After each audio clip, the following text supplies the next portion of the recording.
Hi, as Mark said, I'm Marilyn Metcalf. I'm from GlaxoSmithKline. I'm one of the co-chairs for this meeting. I want to issue a very warm welcome and thanks for being here. The National Academies has a few rules that they would like me to be sure that you know about how these proceedings work. So first of all, again, alongside my co-chair, Cindy Grossman, who you'll hear from in a few minutes, and Mark and the forum staff, we want to thank you for being here, for offering your expertise, and we're looking forward to a very productive day.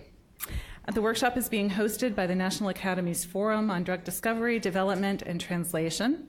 The forum is a standing convening body that brings together stakeholders from across government, academia, industry, foundations, and consumer and patient groups.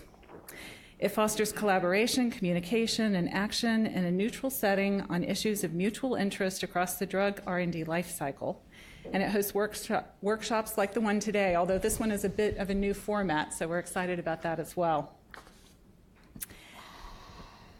And these bring attention and visibility to important issues, explore new approaches for resolving problem areas, sharing information, finding common ground, and working together to develop ideas into action. So in accordance with the National Academy's procedures, an independent planning committee organized this workshop, and you'll see their names on the agenda. Cindy and the forum staff and I want to extend our sincere thanks for all of the work that went into planning today. And the proceedings of the workshop, in brief, will be prepared by a rapporteur as a summary of the presentations and discussions made during the workshop, and they will be a direct account of the workshop events. So it'll be prepared in accordance with National Academy's policy and made broadly available to the public. All the views presented in the report will be those of workshop participants. It will not contain findings or recommendations by the planning committee. So those are the rules of engagement. And again, a very warm welcome.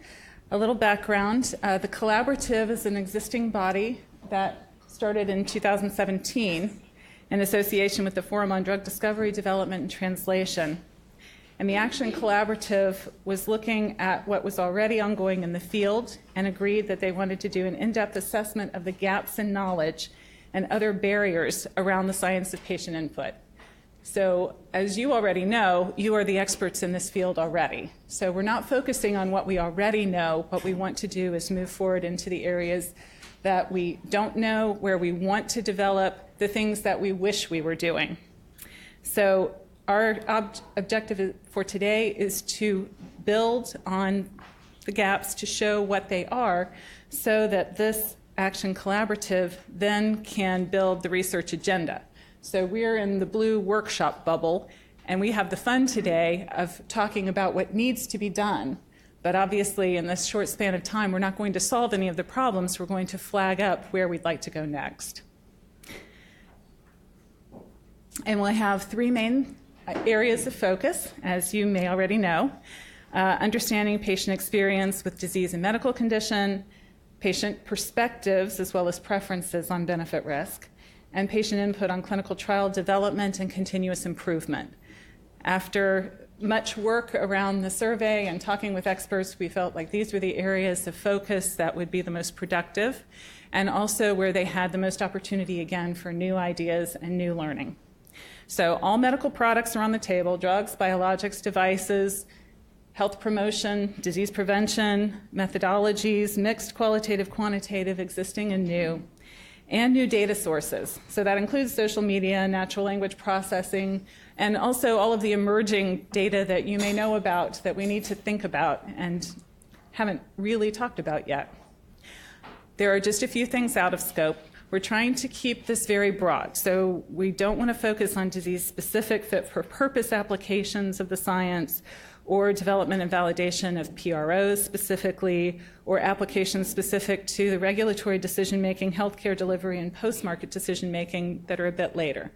What we would like to do is use those as a springboard to think today about what we can learn from those disease-specific examples that will apply more broadly, what we've already learned from PROs that can teach us about developing and validating other methods, and thinking about the early and the clinical R&D applications, and those will inevitably form the basis for that later decision making. Does that make sense to everyone? Yes, I'm seeing smiles and nods. So moving us forward, for those of you who are very visual, you can think about it as a mosaic. For those of you who really like the planning, a mosaic requires a great deal of planning. You put the outline out there, you think about all the materials that you need to pull together, the different textures, the different colors, and in our case, the things that are not here yet. So there may not be enough green. There may need to be more glass. We need to nurture this environment, to continue to make it grow and move forward. So again, as the experts, we have the hard but fun job of looking at what's not there. And that's what we really want to have the discussion around today. So my co-chair, Cindy, is going to talk about the current state, and then as Mark said, he will be giving us a little more information about how this day is going to work moving forward. Thank you very much, and again, a very warm welcome.